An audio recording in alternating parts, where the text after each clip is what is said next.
Thank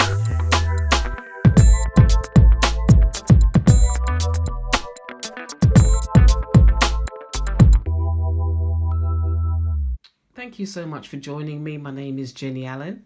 I'm so glad that you have joined me on this journey of doing mini Bible study on each chapter of Proverbs, of the book of Proverbs. So before we get started, please make sure that you are subscribed, that you thumbs up this video, check the notifications in the description box below, check there's information there, and also make sure that your notifications are turned on. So let's get stuck into Proverbs chapter 6. This is the 6th day. There's 35 verses in Proverbs chapter 6, and I've broken them down into verses 1 to 5. There is a practical warning. Verses 6 to 11, there's a talk. There is a discussion about ants. Verses 16 to 19, there are 7 things that the Lord hates. And I'm going to be doing a separate Bible study on this. 7 things that the Lord hates. I'm going to do a separate study on that later. And then verses 20 to 35, there is yet another warning against adultery. And we discussed this yesterday. We had Proverbs chapter 5 was the warning against adultery. And this chapter reinforces that warning. So let's have a look at some of the notes I've taken for Proverbs chapter 6. Okay, so you've got Proverbs chapter 6 verses 1 to 5. Practical warnings. Be careful not to be snared by the words of your mouth. Don't act as a security for strangers. So the first thing is, be careful how you use your words. Sometimes we can respond to a statement from somebody else too quickly, and we end up saying the wrong thing. Some people speak before they think about what they're saying, and it gets them into trouble. And it's when the words have been released from their mouth, they've realized what they've said, and it has gotten them into trouble. So this is a warning that we should not be snared by the words of our mouth. Let us think before we speak. And it says here as well, don't act as a security for strangers. I know some people, they take out bank loans or they want to get credit. And then there's somebody, they want somebody to guarantee those loans for them in case they can't pay it. And that is something that we have to be very careful about engaging in, because it says here a stranger, but even for family members, we have to be very careful who we will guarantee credit and loans for. So that's something that we need to think about. So verses 6 to 11, be diligent like the ant. There is no profit in laziness. Work hard to prepare for what lies ahead and the unexpected. So here we are encouraged to be diligent just like the ant. So let's have a quick look about what the word says about the ant. So let's see, verse 6. Go to the ant, you sluggard, and consider her ways and be wise, which having no captain, overseer or ruler, provides her supplies in the summer and gathers her food in the harvest. Okay, so what does the ant do? With no captain, no ruler, no overseer, she provides her supplies in the summer and she gathers food in the harvest.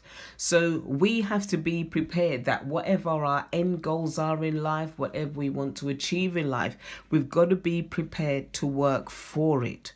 We've just, in England, in London at the moment, we're just coming out of a pandemic, and people were bulk shopping, they were bulk buying because they were not sure which direction the pandemic was going to take. Not so much in this third lockdown we've come out of, but when we had the first lockdown in March 2020, people were panic buying and stocking up in their house and they had children. They were not sure how things were going to go with the pandemic and with the lockdown, and people stocked up in their house. People also had to, people who didn't save, who didn't have the foresight to know the importance of saving, they were stuck because they were furloughed or they lost their job. Now, this portion of scripture is telling us to be like the ant. Get your supplies ready. Make sure that you have enough to stock up basically for a rainy day. It says, and gathers her food in the harvest. So we need to gather our food. We need to gather what we need to get. If we need to save, save.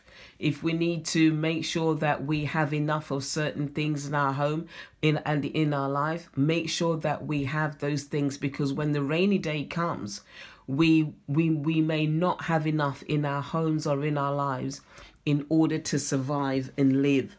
So the word is encouraging us to be diligent like the ant.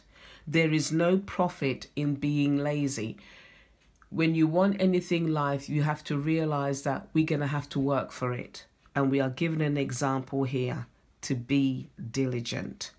Verses 16 to 19. Verses 16 to 19 goes into 7 things that the Lord hates. And as I said, I'm going to do a separate study on this.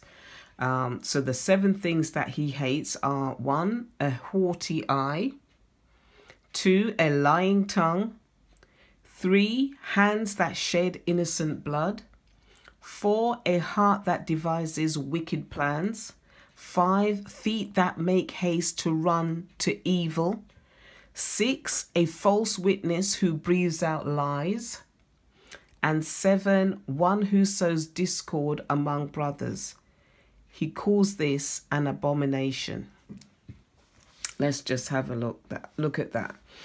And it says here, verse 19. So here it says, and a false witness who speaks lies, and one who sows discord among brethren. Sometimes that you can have family members who, for one reason or another, they will sow discord amongst friends. They will sow discords in marriage. They will sow discord among siblings. They will sow discord at work for one reason or another. And this type of personality, this type of characteristic, this type of personality, this type of characteristic is something that the Lord hates. He does not like it, because it's sowing division, it's sowing discord, it's sowing distrust. And even in our own personal lives, we have to be careful that we don't become someone like that, because we may not have dealt with our heart, and we have to be careful not to be in relationship with people who do such things. Okay, so this is Proverbs chapter 6. I pray that it ministered to you. Make sure that you thumbs up this video when you're subscribed, and I'll see you in tomorrow's video. Oh, I just remembered I've not done the end bit, which is verse 20 to 35, which is warnings against adultery. So the commandments and teachings of the Lord will preserve life, So let me know how this has ministered to you. Check the description, write something in the comment section below. Thumbs up, subscribe, and I will see you in my next video tomorrow. God bless.